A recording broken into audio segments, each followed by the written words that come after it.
আল্লাহ রাসূল সাল্লাল্লাহু আলাইহি ওয়াসাল্লাম একদিন বসা এক সাহাবী এসে বলতেছেন, ইয়া রাসূলুল্লাহ, ইয়া হাবিবাল্লাহ, আপনি আমাকে কিছু আমলের কথা আপনি বইলা দেন, যেই আমল করার মাধ্যমে আমি নাজাত পাইয়া জান্নাতে যাইতে পারবো।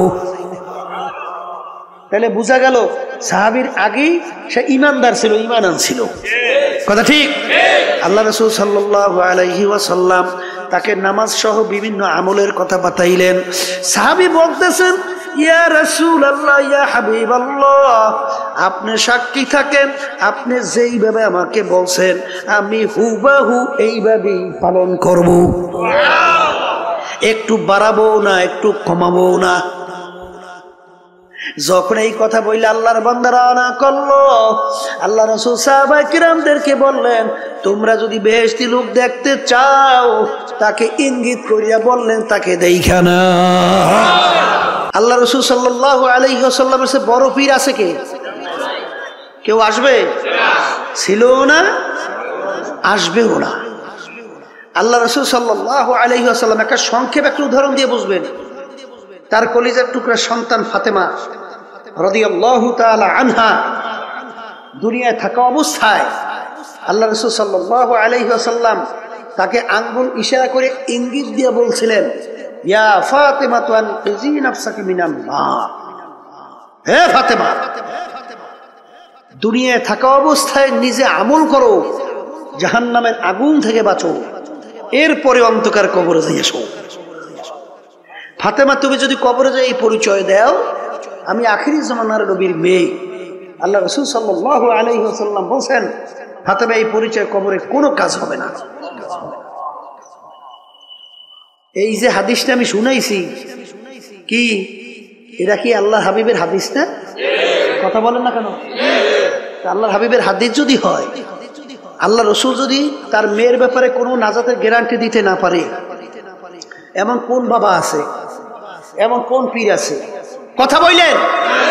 এমন কোন উস্তাদ আছে, এমন কোন উস্তাদদের উস্তাদ আছে, এমন কোন দলের নেতা নেত্রী আছে যে আপনাকে আমাকে নাজাত করে জান্নাতের ব্যবস্থা করতে পারবে? জোরে কোন পারবে? পারবে? তা যদি নাই পারি, আল্লাহ আমার আব্বাজান রহমাতুল্লাহ আলাইহি সরমানের জমিনে ঘুমাই আছেন, আমার আব্বাজান রহমাতুল্লাহ আলাইহি বলতেন, বাজান খবরদার, আমি ফজলুল করিম যতক্ষণ পর্যন্ত তোমাদেরকে কোরআন এবং হাদিস অনুযায়ী রাস্তা দেখাবো, পথ দেখাবো, ততক্ষণ পর্যন্ত তোমরা আমার কথা মানবা। যখনই কোরআন এবং হাদিসের বাহিরে আমি তোমাদেরকে পথ দেখাবো, তখন আমি ফজলুল করিম থেকে তোমাদের সইরা যাওয়া অজীব হয়ে যাবে। পুরান মুজাহিদরা মনে আছে? এই কথা মনে আছে? কার কার মনে আছে? পুরান মুজাহিদ হাত ধরবেন তো, দেখেন মনে আছে, কত লোকের মনে আছে দেখেন। তাহলে বোঝা গেল, এখন বলতে পারেন হুজুর তাই পীরের কামটা কি, পীর কাকে বলে? কথা ঠিক না? পীর একটা ফার্সি শব্দ, বলেন পীর কি শব্দ? ফার্সি শব্দ। আরবিতে বলে মোরশেদ, আর মোরশেদ বাংলা অর্থ হলো পথ প্রদর্শক। যে পথ দেখায়া দেয় তাকেই বলা হয় পীর। ওই পথে চলা বা না চলা দায়িত্ব আপনার এবং আমার।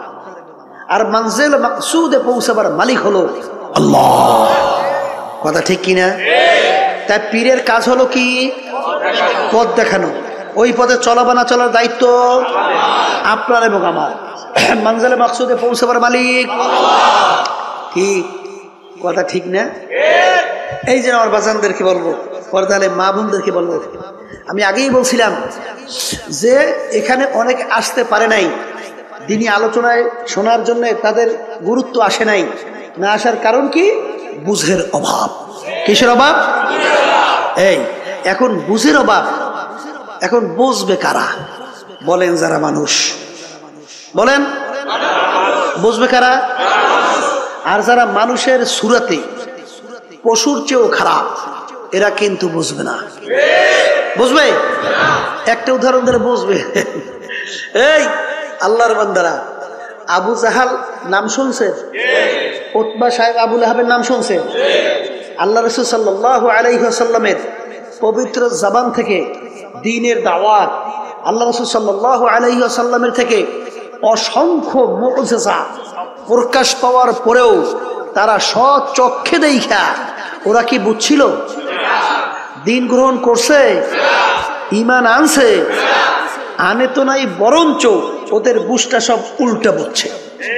কি কথা বলেন না কেন? বুঝটা কি বুঝছে?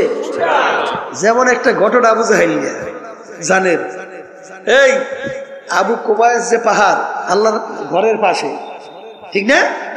ওই পাহাড়ের কাছে বসে আল্লাহ একদিন কাঁদতেছে। তখন আবু জাহাল উটের পিঠে যাইতে আসে, দেখে ভাতিজা কান্দে, বলতেছে ভাতিজা তুমি কান্দো কেন? তোমার আব্বা নাই আম্মা নাই, এগুলো তুমি আফসোসে কান্দো? ভাতিজা তুমি ওঠো আমার সঙ্গে চলো। আল্লাহ রাসূল সাল্লাল্লাহু আলাইহি ওয়াসাল্লাম বলতেন, চাচা যান আমাকে কাঁদার সুযোগ দেন, আপনি আমাকে পিঠে উঠেন না। কল না, তোমাকে রাইখে আমি যাইতে পারবো না। তা আবু জাহাল জোর করিয়ে পিঠের মধ্যে উঠেছে। এখন আবু জাহাল সামনে, আল্লাহ রাসূল সাল্লাল্লাহু আলাইহি ওয়াসাল্লাম পিছনে। এখন উটের পিঠে উঠাবার পরেই উটকে এত ধরনের চেষ্টা করতেছে, উট আর সামনে যায় না। উট পাও খামি দিয়ে আটকে উঠে গেছে। এখন তো আবু জাহাল বিরক্ত হয়ে উটের গায়ে বাড়ি মারে, এ উট চল। উট বলতেছে আল্লাহর কুদরত, জবান খুলে গেছে। উট ডাক দিয়ে বলে, আবু জাহাল তুমি পিছনে বসাইছো কাকে? সরদার দো জাহান মুহাম্মদুর রাসূলুল্লাহ সাল্লাল্লাহু আলাইহি ওয়াসাল্লাম, তুমি সামনে, সরদার দো জাহান পিছনে। আমার জান যাইতে পারে, জীবন যেতে পারে, এক পা আমার উঠ সামনে পাওয়া যাবে না।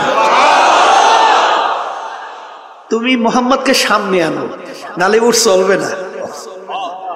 যখন ভাতিজাকে সামনে আনলো, এখন উঠ এমন বিদ্যুৎ ভাগে দৌড় শুরু করলো, কোনো কাজে লাগাম টাইমেই রাখতে পারে না, যে অ্যাক্সিডেন্ট করবে না মরবে না কি করবে।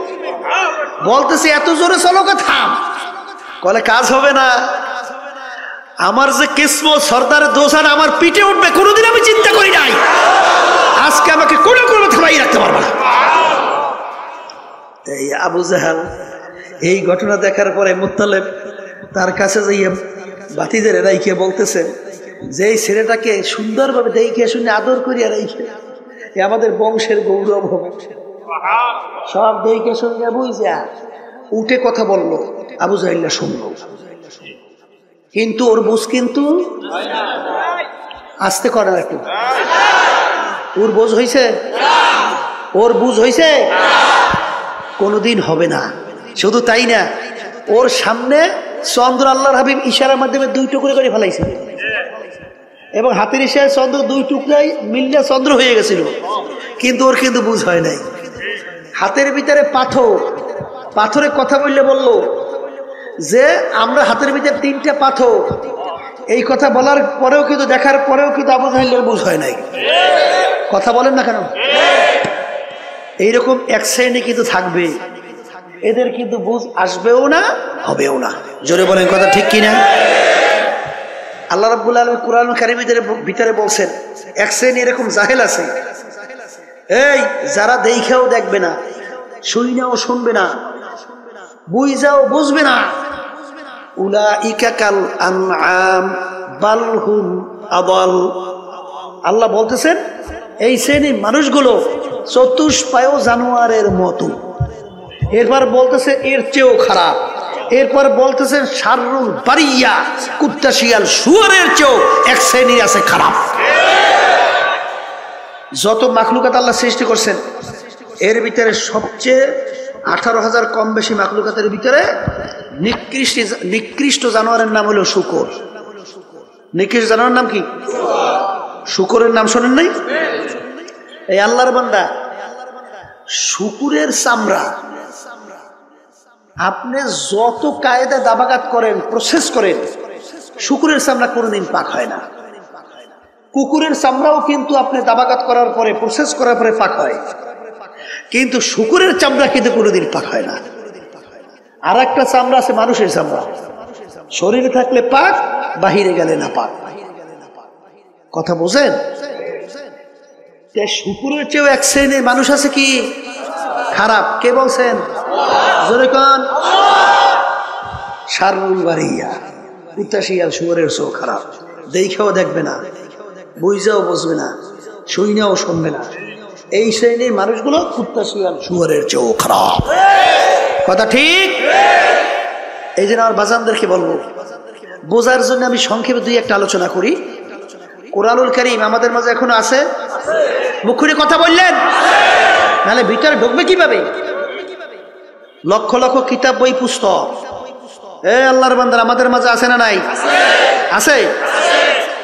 সংক্ষেপে বলি, যারা একটু ইংরেজি বাংলায় শিক্ষিত হইয়া ধরাকে সরা জ্ঞান মনে করেন না, ওলামায়ে কেরামদেরকে গালি দেন, সুযোগ পাইলে মারতেও চান।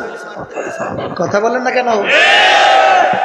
এবং বিভিন্ন সময় গালিও দেন।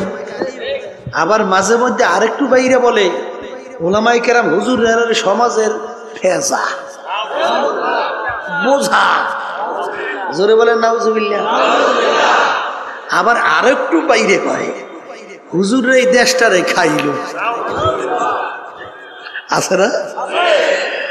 আল্লাহর বান্দারা, দেশের প্রেসিডেন্ট থেকে শুরু করিয়া এলাকার চৌকিদার পর্যন্ত কোন পদে কোন জায়গায় হুজুরের আছে? কথা কইয়েন। দেশ চালানোর কোন ক্ষেত্রে হুজুরের আছে? তা দেশ চালাইলো ওরা, দেশ হুজুরেরা খাইলো কেমনে? হ্যাঁ, দেশ চালাইলো খাজুরেরা, দেশ চালাইলো কারা? দেশ হুজুররা খাইলো কেমনে? দেশ যে কারা খাইছে, হ্যাঁ তো আমরা পেপার পত্রিকা বিভিন্ন কায়দায় দেখলি বুঝি। শুধু দেশ খায় না, খাইয়ে যোগাযোগ বানাইছে, ঠিক না? আর কত বড় নিকৃষ্ট, ঘিনফিত নাই। রিক্সাওয়ালা আমার বাজানরা রাস্তায় রিক্সা চালায়, মাথার ঘাম গরমে পায় পড়ে। এই রিক্সারও একটা ভ্যাট ট্যাক্সের টাকা সরকারি ফান্ডে জমা হয়। এই পশুমার্কারা আজকে ক্ষমতার বলে এই টাকাটা পর্যন্ত সরকারি ওরা লুটপাট করে খায়। আবার বলে আমি অমুক, আমি সমুক। তুমি কিসের অমুক সমুক? তুই একটা নিকৃষ্ট।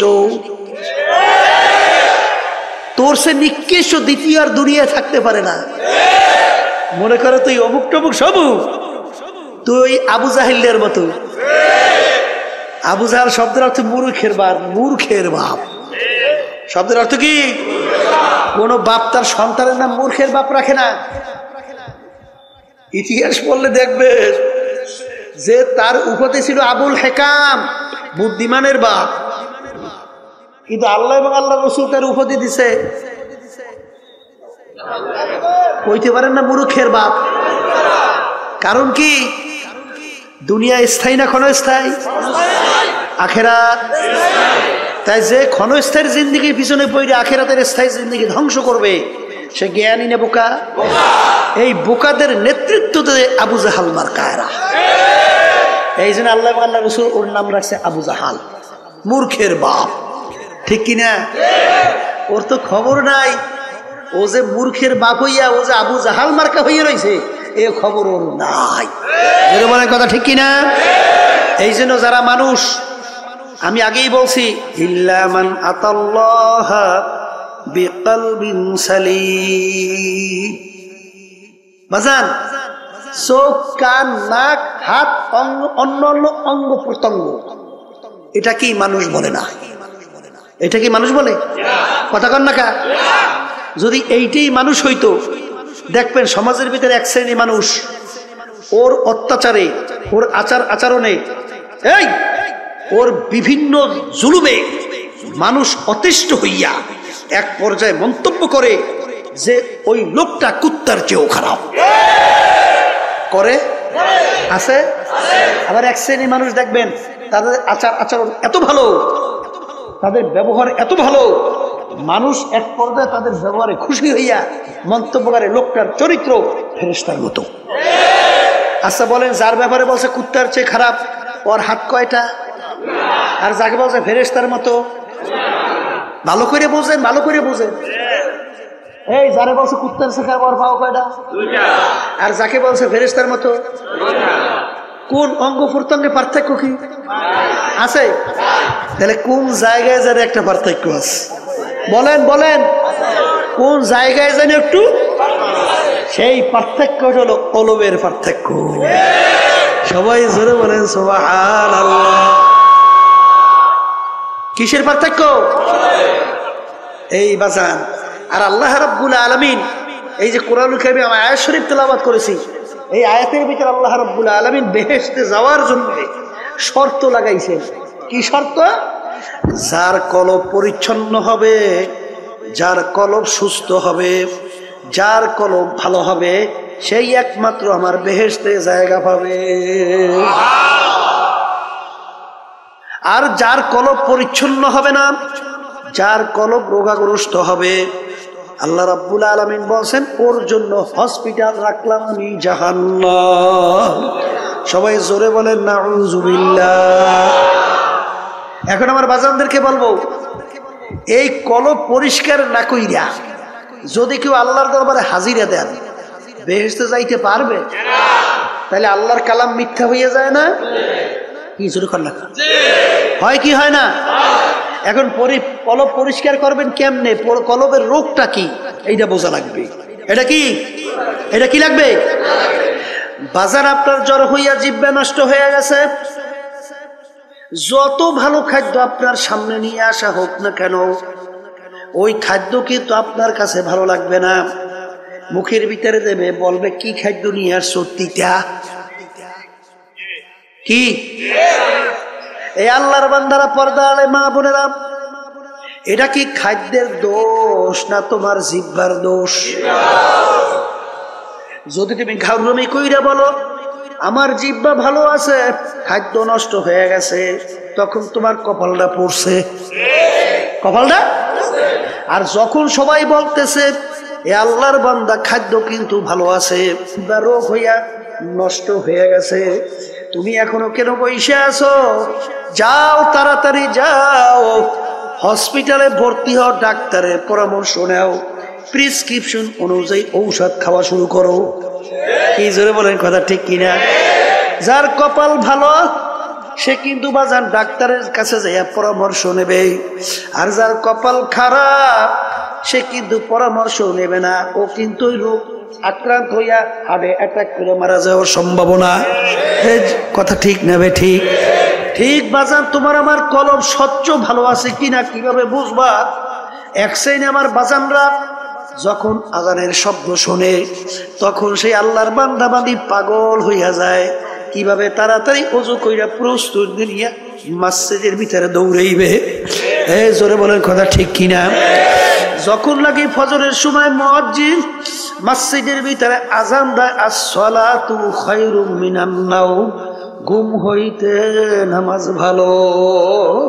ওই আল্লাহর বান্দা বান্দি বাজান দেখ এই ঠান্ডার মধ্যে ল্যাপ তোষক মুড়া দিয়া ঘুমায়, যখন শোনে as-সালাতু খায়রুম মিনান নাওম, ঘুম হইতে নামাজ ভালো, সে কম্বল ফালাইয়া লাফ দিয়া উঠা ঠান্ডা পানিতে ওযু কইরা পাগলের মতো উঠা মসজিদের দিকে দৌড়ায়, যাই আল্লাহর সামনে আল্লাহু আকবার বইলা আল্লাহর সামনে দাঁড় হইয়া যায়। যখন কথা ঠিক না বে ঠিক? যে আল্লাহর বান্দা বান্দি বাজান কলব ভালো, আমার মাওলার যখন নাম শোনে তার কাছে এমন মধুর লাগে। বাজান ইব্রাহিম নবী সালাতু ওয়াস সালাম একদিন খানা খাইতেছে, ফেরেশতারা বলতেছে রব্বুল আলামিন ইব্রাহিম আলাইহিস সালাতু ওয়াস সালাম নবুয়াতি পাইয়া, বাদশাহী পাইয়া, এত কিছু ক্ষমতাবান হইয়া তোমাকে মনে হয় ভুলে গেছে, তোমার মোহাব্বত কইমে গেছে, একটু পরীক্ষা করতে চাই। আল্লাহ রাব্বুল আলামিন বলে যাও একটু পরীক্ষা কইরা দেখো। বাজান ফেরেশতারা মুসাফিরের সূরাতে, আল্লাহু আকবার, কি সূরাতে? মুসাফিরের সূরাতে বাড়ির দরজায় আইসা করুণ সুরে ডাক দেয়, আল্লাহু কারীম। ইব্রাহিম আলাইহিস সালাম খানা খায়, যখন তিনি শুনলেন আল্লাহু কারীম, বাজান পাগলের মতো হয়ে গেছে। আমার মাশুক মাওলার নাম কে উল্লেখ করলো, কে আমার মাশুক মাওলার নাম নিল। ভাত খানা পাশে রাখিয়া পাগলের মতো দৌড় মারলো, দৌড় দিয়া বাড়ির দরজায় দেখে মুসাফির রাস্তার পথিক বলে ভাই তুমি আমার মাশুক মাওলার নাম আলোচনা উল্লেখ করছিলা, তুমি আমার মাশুকের নাম নিয়ে তুমি ডাক দিছিলা, তুমি আরেকবার একটু আমার মাশুক মাওলার নাম শোনাও। পথিক বলতেছে হুজুর আমি একবার বলছি, আর একবার যদি আপনার মাশুক মালিকের নাম শোনাই আপনার বিনিময়ে আপনি আমাকে কি দেবেন? বলে আমার হাজার হাজার দুম্বা সব তোমাকে আমি দান করিয়া দিলাম, একবার একটু শোনাও। আবার মুসাফির করুণ সুরে ডাক দিয়ে বলে আল্লাহু কারীম। বাজান মাশুক মাওলার নাম যতবার শুনে ততই তার কাছে মধুর মতো লাগতে আছে। বাজান আপনি যাকে মোহাব্বত করেন তার কথা যত বারবার তোমার সামনে আলোচনা করা হয় তোমার কাছে ততই ভালো লাগে। ঠিক আল্লাহ তো দাবি করছে না ওয়াল্লাযীনা আমানু আশাদ্দু হুব্বান লিল্লাহ, যারা মুমিন সব জিনিসের চেয়ে আমি মালিককে বেশি মোহাব্বত করে। বলে হুজুর এ মুসাফির আর একবার আমার মাশুক মাওলার নামে একটু শোনাও। হুজুর বিনিময় কি দেবেন? বলে আমার হাজার হাজার উট সব তোমাকে আমি দান কইরা দিলাম। আবার ডাক দিয়ে বলে আল্লাহু কারীম। যত বলে ততই তার কাছে আরো মজা মজা লাগে, কারণ মোহাব্বতি লোকের নাম অন্যের মুখে শুনতে আরো ভালো লাগে। বাজার এরকম বলতে বলতে তার সব মাল সম্পদ দেওয়া হয়ে গেল। আবার একটু শোনাও এর বিনিময় কি দেবেন? আমার তো আর কিছু নাই, আমি তোমার সঙ্গে ওয়াদা করতেছি আমি ইব্রাহিম যতদিন বাইচা থাকবো ততদিন আমি তোমার গোলামি করতে থাকবো। তবু তুমি একটু আমার মাশুক মাওলার নাম শোনা। তখন ফেরেশতা বলতেছে হুজুর আমি কোন রাস্তার ফকির মুসাফির না, আমি মাওলার ফেরেশতা ছিলাম আপনার কাছে পরীক্ষার জন্য। শোনেন শোনেন আপনার মাশুক মাওলার নাম যত মনে চায় শোনেন। বাজান তখন আল্লাহর নাম মন মতো শুনাইল। বাজান বাজান যার কলব স্বচ্ছ তার মালিকের নাম শুনতে মজা লাগে। জোরে বলে কথা ঠিক না বেঠি? এ আল্লাহর বান্দারা, পর্দা আলে মা বোনেরা, তোমার কলব ভালো না মন্দ তুমি কেমনে বুঝবা? এক শ্রেণী মানুষ ওর কাছে ঢোল বাদ্য গানের আওয়াজ ভালো লাগে। আর একটু আসতে কন এই আছে জোরে কন আছে জোরে কন আছে। তার কাছে আজানের শব্দ বিশ্বাস শব্দের মতো মনে হয়। জোরে বলেন কথা ঠিক না ঠিক? তার কাছে আল্লাহর নাম শুনলে বিরক্ত লাগে। তখন বুঝতে হবে বাজান এটা কিন্তু নামাজের দোষ না, আল্লাহর নামের দোষ না, আজানের দোষ না, তোমার কলবটা নষ্ট হয়ে গেছে। তোমার কলব কি হয়েছে? এটা মুখ খুলে বলেন কলব কি হয়েছে? এখন এই কলব নষ্ট অবস্থায় তুমি যদি দুনিয়া থেকে বিদায় নিয়ে কবরে যাও আমার মাওলার বেহেশতে যাওয়া যাবে? হ্যাঁ বেহেশতে যাওয়া যাবে? আবার জোরে কাজ যাবে? এখন বাজান তোমার কাছে নামাজ ভালো লাগে না, আল্লাহর জিকির ভালো লাগে না, তোমার কাছে আজানের শব্দ ভালো লাগে না, এটা কিন্তু আজানের দোষ না, নামাজের দোষ না, এটা কিন্তু তোমার কলবের দোষ। এখন এই কলবের ভিতরে রোগ আইসা গেছে। এখন কলবের চিকিৎসা করা লাগবে কি লাগবে না? সবাই কন নাই কলবের চিকিৎসা লাগবে লাগবে লাগবে। এখন এই কলবের চিকিৎসার জন্য MBBS FRCS ডাক্তার তাদের কাছে যাইবেন না? হ্যাঁ তারা কলবের চিকিৎসা করতে পারবে? এই কলবের চিকিৎসককে, কলবের চিকিৎসক হলো হক্কানি উলামায়ে কেরাম, হক্কানি পীর বুজুর্গেরা। কি কথা কয় না দেখি? এখন এই আল্লাহ খাস বান্দাদের কাছে, হক্কানি আলেমদের কাছে যাওয়ার পরে আপনার অবস্থা দেখার পরে বলবে বাজান তুমি এইটা করো এইটা কইরো না, কথা কয় না, তুমি এইভাবে চলো এইভাবে চইলো না। যারা আল্লাহর খাস বান্দাদের হুকুম ঠিক মতো মানতে পারবে। আল্লাহ রাসূল সাল্লাল্লাহু আলাইহি ওয়াসাল্লাম একদিন বসা এক সাহাবী এসে বলতেছেন, ইয়া রাসূলুল্লাহ, ইয়া হাবিবাল্লাহ, আপনি আমাকে কিছু আমলের কথা আপনি বইলা দেন, যেই আমল করার মাধ্যমে আমি নাজাত পাইয়া জান্নাতে যাইতে পারবো। তাহলে বোঝা গেল সাহাবীর আগেই সে ঈমানদার ছিল, ঈমান আনছিল। কথা ঠিক? আল্লাহ রাসূল সাল্লাল্লাহু আলাইহি ওয়াসাল্লাম তাকে নামাজ সহ বিভিন্ন আমলের কথা বাতাইলেন। সাহাবী বলতেছেন, ইয়া রাসূলুল্লাহ, ইয়া হাবিবাল্লাহ, আপনি সাক্ষী থাকেন, আপনি যেইভাবে আমাকে বলছেন আমি হুবাহু এইভাবেই পালন করব, একটু বাড়াবো না, একটু কমাবো না। যখন এই কথা বললে আল্লাহর বান্দারা না করলো, আল্লাহ রাসূল সাহাবায়ে কিরামদেরকে বললেন, তোমরা যদি বেহেশতি লোক দেখতে চাও তাকে ইঙ্গিত করিয়া বললেন তাকে দেইখা না। আল আমরু ফাওকাল আদাব, আদবের ভিতরে সবচেয়ে বড় আদব হলো কথা মানা। আদবের ভিতরে সবচেয়ে বড় আদব কি? হ্যাঁ? আর বেয়াদব মাহরুমে গাশত আজ ফাজলাহ, আর যে নাকি বেয়াদব হয়, কথা মানে না, আল্লাহর রহমত থেকে বঞ্চিত হয়। কথা ঠিক? এখন আবার কথা কইয়েন এক শ্রেণী কিন্তু বর্তমানে ফতুয়া দেহ না, আমরা দেবো কি? এখন তারিখ কেমন আরো ফতুয়া দেওয়া শুরু করছে। নামাজ নাই, রোজা নাই, খারাই ঘেরাইয়ে মতে, তারাও এখন ফতুয়া দেয়। কি আমি ভুল বলছি? হ্যাঁ, ঠিক মতো আলিফ উচ্চারণ করতে পারে না, ঠিক মতো সূরা ফাতিহাটা সহিভাবে তেলাওয়াত করতে পারে না, এরাও এখন ফতুয়া দেওয়া শুরু করছে। আছে না নাই? কে আপনারা বাংলাদেশে আধুনিক যুগে বুঝি টের পান না? ট্রাক্টর পান না? কি ট্রাক্টর পান না? গেছে পাইছেন না? হ্যাঁ, ফতুয়া দেওয়া শুরু করছে। ফতুয়া মানে মতামত। মতামত দেবে কোরআন এবং হাদিসের সঙ্গে না মিললে মেলা লাগবে না, না তোমার নিজের মতামত। হ্যাঁ, ফতোয়া মানে রায় প্রদান করা। আপনি রায় দেবেন কোরআন এবং হাদিসের বাইরে না কোরআন এবং হাদিস অনুযায়ী?